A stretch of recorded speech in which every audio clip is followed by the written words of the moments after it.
अरे दादी माँ, आप यहाँ पे? मैं आपको कहाँ कहाँ ढूंढ रहा हूँ। दादी माँ, आप इतनी चुप क्यों हैं? मुझे तुमसे ये उम्मीद नहीं थी। बड़ों के सामने कोई ऐसे पेश आता है? ठीक है दादी माँ, अगर मुझसे कोई गलती हो गई है तो मैं ताऊ जी के पैर पकड़कर माफ़ी मांगूंगा। पर दादी माँ, आप मेरे एक सवाल का जवाब दीजिए। अगर आपके बेटे के सामने कोई इसके पिता को गाली दे, भला बुरा कहे, तो आप अपने बेटे से क्या उम्मीद रखती?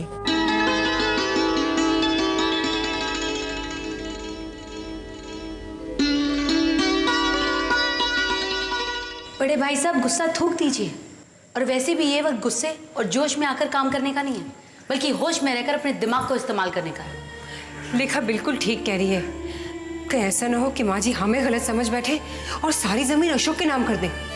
तुम्हें सबको अपनी प्रॉपर्टी के बारे में पड़ी है, मेरी इज्जत भी कुछ है कि नहीं? अरे इज्जत है भाई साहब, है इज्जत। आपकी बेइज्जती हमारी बेइज्जती है। लेकिन इस समय आप जरा अपने आप को शांत रखिए।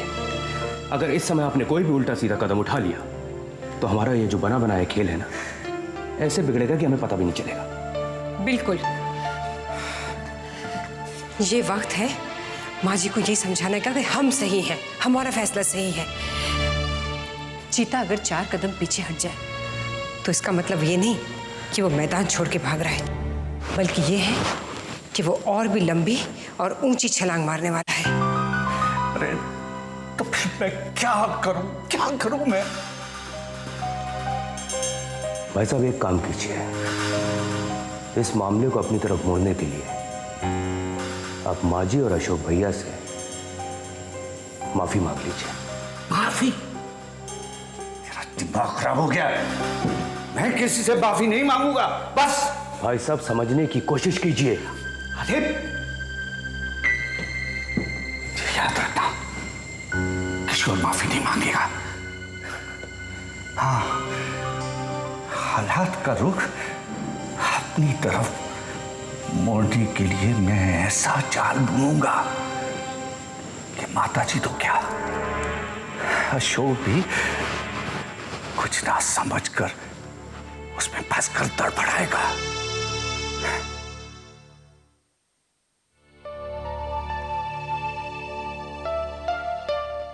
ऐसी बात नहीं है जो आप सोच रहे हैं। मैं नाराज होके नहीं जा रहा। अगर आप अपने अशोक बेटे के साथ ही खुश हैं ना माँ, तो आप खुश रहिए, सुखी रहिए अपने बेटे के साथ। क्या अशोक अकेला ही मेरा बेटा है? तुम दोनों मेरे दुश्मन हो? दुश्मन भले ही ना हो माँ, लेकिन एक बेटे होने का असली सुख अशोक भैया को ही मिलता है। हमें तो ऐसा लगता है कि उन पर लुटाने के बाद जो भी बचा कुचा प्यार होता है वही हमारी झोली में आता है। ये तुम लोगों की गलतफहमी है। माँ के लिए सब बच्चे बराबर होते हैं। यही तो मैं नहीं समझाती हूँ माँ जी। माँ के प्यार पे शक नहीं करना चाहिए। भले ही कुछ लोग माँ के कान क्यों ना भरे, लेकिन माँ अपने बेटों के साथ कभी नाइंसाफी नहीं करेगी, है ना? तुम ये गलतफहमी भी दिल से निकाल दो कि अशोक मेरे कान भरता है। वो ऐसा इंसान नहीं है।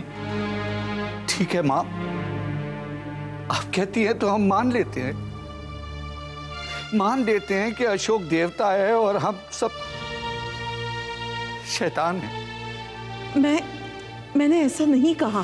फिर भी हम मान लेते हैं माँ जी, क्योंकि हमारे बर्ताव की वजह से जो गलतफहमी आपके और अशोक भाई साहब के दिल में पैदा हुई है कि हम किसी लालच की वजह से यहाँ आए हैं, कम से कम वो तो दूर होनी चाहिए ना। माँ, जितना प्यार हमारे दिल में आपके लिए है ना, अगर उतना प्यार अशोक भाई साहब के लिए नहीं है तो हमारे दिल में उनके लिए कोई मैल भी नहीं है। यकीन मानो। अगर फिर भी आपको यकीन नहीं आ रहा माँ जी, तो हम सब मिलके अशोक से हाथ जोड़कर माफी मांग लेंगे, उसके पैर पड़ जाएंगे। हाँ माँ, उम्र में छोटा हुआ तो क्या हुआ, अरे इंसान तो वही बड़ा होता है जो माँ की नस्लों में बड़ा होता है। आप हुक्म तो कीजिए, मैं उसके चरणों में गिरकर उससे माफी मांग लूंगा माँ। अगर मेरा कहा इतना ही मानते हो तो एक वादा करो, आज के बाद इस तरह लड़ो मत। ठीक है माँ जी, अगर भाई साहब ने हमें कभी तमाचा भी मारा तो हम उसे आपका आशीर्वाद समझकर सहन कर लेंगे, लेकिन कभी लड़ाई नहीं करेंगे। चलिए माँ जी, आपकी दवा का टाइम हो गया है। अरे इधर लो, मुझे तो मैं देता हूँ आपको दवा। भाभी ये लीजिए पानी। हाँ। अरे चंदा, तूने ये पानी बॉईल किया है या नहीं? देख, माँ को कभी सादा पानी मत देना, माँ की तबीयत खराब हो जाएगी। और अगर किसी भी चीज़ की ज़रूरत हुई तो तुरंत मुझे फ़ोन कर देना। और हाँ, याद आया, अगली बार जब हम आएंगे तो तुम्हारे लिए एक नई साड़ी लेके आएंगे और बख्शिश भी दे के जाएंगे। अरे लेखा, तुम क्या कह रही हो? अगली बार क्यों? चंदा ये रखो, ये लो, ये 500। हाँ, ये रखो, 500 है बख्शीश। नहीं भाई साहब, इस लालच की आदत मत डालिए, क्योंकि पंचम बाबू कहते हैं कि लालच आदमी को इंसानियत से गिरा देती है। मोह मूल बहुसूल प्रद, त्यागहु तम अभिमान, भजहु राम रघुनायक, कृपा सिंधु भगवान, कृपा सिंधु भगवान।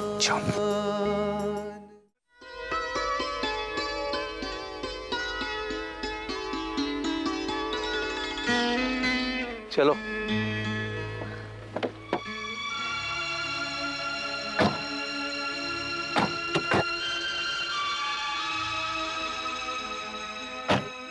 मैं चलता हूं मां, लेकिन तू अपना अच्छे से ध्यान रखना और जैसे जैसे डॉक्टर ने कहा है वैसे टाइम पर दवा लेती रहना। ठीक है, पर तू अपने भाइयों के लिए अपने दिल में मैल मत रखना, जो हुआ उसे भूल जाना। मां, मैं तो ये भी भूल जाना चाहता हूं कि वो दोनों मेरे भाई हैं। यही एक कमजोरी है तुझमें, एक बात दिल में गांठ बांध लेता है। वो इतने बुरे नहीं है बेटे। मां, वो इतने अच्छे भी नहीं हैं। वो भाई हैं तेरे। इसी का तो मुझे अफसोस है मां। मां, अगर तेरे और बाबूजी के आशीर्वाद से और भगवान की कृपा से मैं अपने भाइयों से ज्यादा कामयाब हूं तो उसमें मेरा क्या कसूर है? तू नहीं जानती मां, तू नहीं जानती कि मेरे इन दोनों भाइयों से मेरे घर की छोटी से छोटी खुशी भी बर्दाश्त नहीं होती है। इसका मतलब है तुम भाइयों में आग हमेशा धधकती ही रहेगी। नहीं मां, ये आग बुझ सकती है। तू सिर्फ उन दोनों को इतना बोल दे कि वो अपनी दुनिया में खुश रहें और मुझे अपनी दुनिया में जीने दे, बस। डैड गाड़ी आ गई है, सामान भी रखवा दिया। डैड मैं भी रेडी हो गई। अच्छा मां। जीते रहो, जीते रहो। चलो चल बाय दादी। बाय।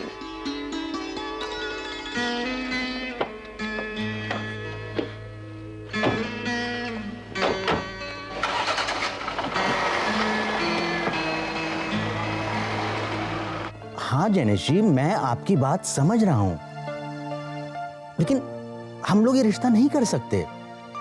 जी जी, धन्यवाद, नमस्ते।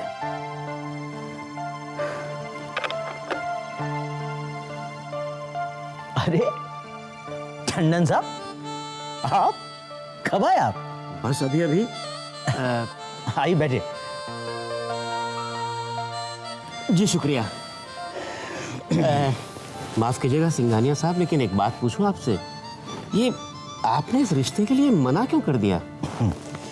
टंडन साहब, आप तो जानते हैं हमारे सिर्फ एक ही बेटा है जी, और घर में दौलत की कमी भी नहीं है। सो तो है।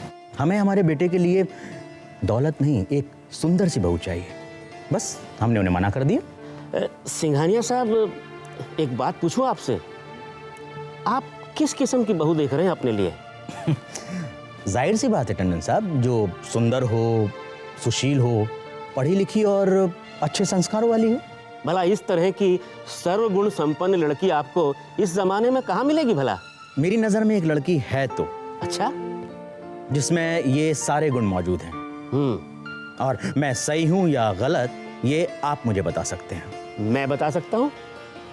आप उन्हें अच्छी तरह से जानते हैं। मैं जानता हूँ।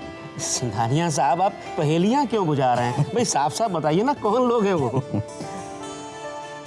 आपके दोस्त अशोक साहब, और मैं उनकी बेटी टीना की बात कर रहा हूँ। भला इससे ज्यादा खुशी की बात मेरे लिए और क्या हो सकती है? अरे यही तो मैं भी तुमसे कह रहा हूँ अशोक, कि जिस तरह की ज्वाइंट फैमिली तुम टीना बिटिया के लिए सोच रहे थे, अरे वैसा ही भरा पूरा परिवार है सिंघानिया साहब का, और उस पर दीपक उनका इकलौता बेटा है, इकलौता। ये जो सिंघानिया साहब का बेटा है दीपक, हमारी टीना के लायक है ना? यार तुम भी कमाल करते हो अशोक। अरे यार, बेटी का बाप हूं। अरे भाई लड़का हजारों में नहीं बल्कि लाखों में एक है, लाखों में। अगर ऐसी बात है तो शुभ काम में देरी कैसे? अब आप कल ही बुला लीजिए उन लोगों को। पंचम, पंचम! अरे रामू, कब से तुम एक ही काम लेकर बैठे हो भाई? और भी काम है घर में, जल्दी हाथ चलाओ। आइए आइए सिंघानिया साहब, आइए। आओ नरेश बेटा। भाभी जी आइए ना। नमस्कार टंडन साहब। नमस्कार नमस्कार सिंघानिया साहब। नमस्ते। प्लीज बस हम लोग आप ही का इंतजार कर रहे थे। आइए सर। इनका घर बहुत अच्छा लग रहा है ना? लोग भी अच्छे हैं। गौर से देख लीजिए भाई, यही है मेरे दोस्त अशोक का गरीब खाना। अरे बैठिए ना। भाई साहब, अमीरी गरीबी में क्या रखा है, जगह तो दिल में होनी चाहिए। ये बात आपने बिल्कुल सही कही दादाजी। भाई साहब, मैं चाहता हूँ मेरे पोते का रिश्ता जिस भी घर में हो, वो घर प्यार और संस्कार से भरा होना चाहिए। भाभी जी आप तो लीजिए। बेटा आप लो।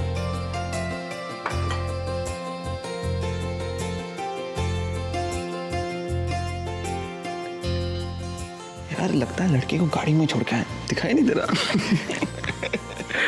पापा, मेरे होने वाले जीजू कहीं नजर नहीं आ रहे। बेटा, उसका कोई फोन आ गया था, शायद उसी से बात कर रहा होगा। मैं अभी बुलाता हूँ। दीपक, दीपक। आया डैड? या बाद में बात करता हूँ मैं।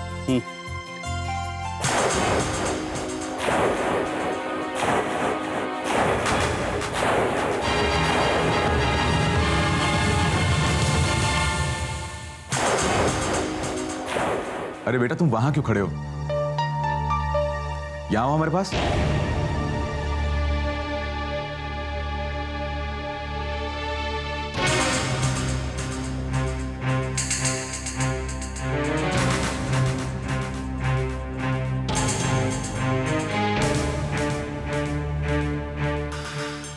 आओ दीपक बेटा, तुम यहाँ बैठो।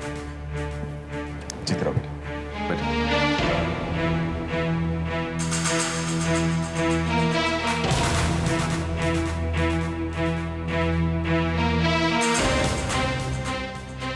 पंचम बेटा, टीना तैयार है ना? हाँ, टीना दीदी तैयार है। सिंघानिया साहब, एक बात कहूं, आपका बेटा लाखों में एक है। पंचम, बाद में बात करेंगे, अभी हमारे मेहमान हैं।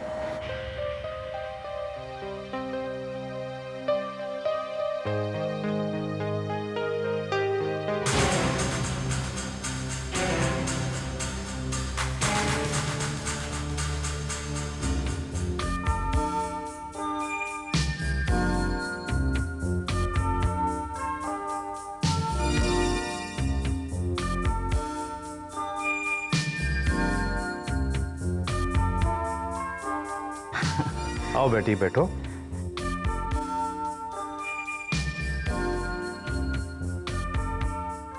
अशोक साहब, सचमुच आपकी बेटी बड़ी प्यारी है। भाई साहब, हमें तो आपकी बेटी पसंद है। अब आप अपनी बेटी से पूछ लीजिए कि उसे हमारा बेटा पसंद है या नहीं। क्यों टीना बेटे, ये बताओ कि क्या तुम्हें दीपक पसंद है? अरे मैं तो भूल ही गया, इस बारे में पंचम से भी तो पूछना जरूरी है। पंचम बेटा, ये बताओ कि तुम्हारा क्या कहना है? अंकल, जब मेरी शादी होगी तब आप मुझसे पूछिएगा। अभी तो टीना दीदी की शादी है, आप उनसे ही पूछिए ना। भाई ये भी तुमने बिल्कुल ठीक कहा। क्यों टीना बेटे, क्या ख्याल है तुम्हारा? जो डैडी ठीक समझे। इसका मतलब लड़की को लड़का पसंद है। दीपक, तुम्हें तो टीना पसंद है ना?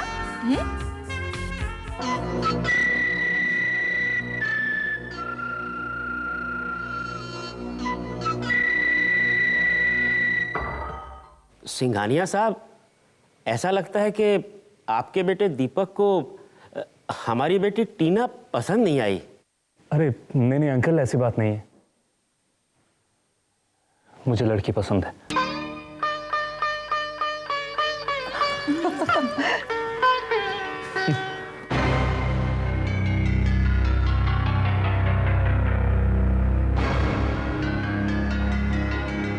तो सिंघानिया साहब, हम ये रिश्ता पक्का समझें? जी बिल्कुल। भैया मेरे ख्याल से चट मंगनी और पट शादी वाली बुजुर्गों की बात पर तुरंत अमल करना चाहिए। बहुत अच्छे टंडन साहब। सिंघानिया साहब जी, ये हमारी तरफ से सगाई का एक छोटा सा शगुन स्वीकार कीजिए। थैंक्स। धन्यवाद। आपकी मुबारक।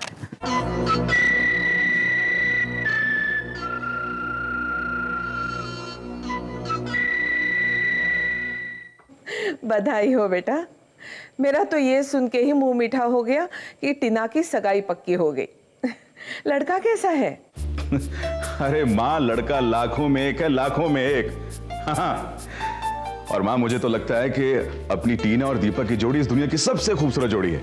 भगवान उनको बुरी नजर से बचाए। अच्छा सुन माँ, मैं पंचम को गाड़ी के साथ भेज रहा हूँ, तो उसके साथ कल यहाँ आ जा।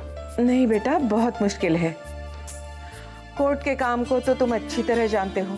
सोमवार को जमीन के काम से कोर्ट जाना है और सेहत इतनी अच्छी नहीं है कि इतना लंबा सफर तय करके कोर्ट का काम भी निपटा सकूं। माँ, शादी वाले घर में किसी बड़े बुजुर्ग का होना जरूरी होता है। और फिर तुम टीना की पसंद नापसंद भी जान लेती। मुझे तो वो कुछ बताने से रही। तो एक काम करना बेटे, पंचम की मौसी को बुला ले। वो काम भी संभालेगी और तेरी चिंता भी दूर हो जाएगी। ठीक है माँ, जैसा तुम कहो। उस अशोक की हिमाकत तो देखिए भाई साहब, एक बार भी उसने फोन नहीं किया। सगाई तय होने की खबर भी हमें बाहर वालों से मिली। मैं जानता हूं इस सगाई तय होने की खबर हमें बाहर वालों से मिली है, लेकिन इस सगाई के टूटने की खबर उसे खुद अपने हमदर्दों से मिलेगी। क्योंकि मैं बड़े से बड़ा गम बर्दाश्त कर सकता हूं, लेकिन अशोक की एक मामूली सी खुशी बर्दाश्त नहीं कर सकता। नहीं। मुझे समझ में नहीं आ रहा है कि दीपक के बारे में अंकल को बताने के लिए हम इतना सोच क्यों रहे हैं। टीना तुम्हारी सगी बहन है पंचम, और दीपक किसी भी तरह उनके लायक नहीं है। प्लीज अंकल को समझाओ। अगर समझाने से सब कुछ बदल जाता तो भगवान श्री कृष्ण के स्वयं समझाने पर महाभारत क्यों नहीं टला? तो क्या हम लोग चुपचाप ये शादी होने दें? अगर ऊपर वाले ने ये जोड़ी नहीं बनाई है तो उसको तोड़ने के लिए कोई ना कोई वजह भी बनाई होगी, और वक्त के साथ साथ वो वजह भी सामने ले आएगा। अभी हमें वक्त का इंतजार करना चाहिए, क्योंकि वक्त से पहले और तकदीर से जुदा कुछ भी नहीं होता। हुई है वही जो राम रच राखा, को करी तर्क बड़ा बही साखा।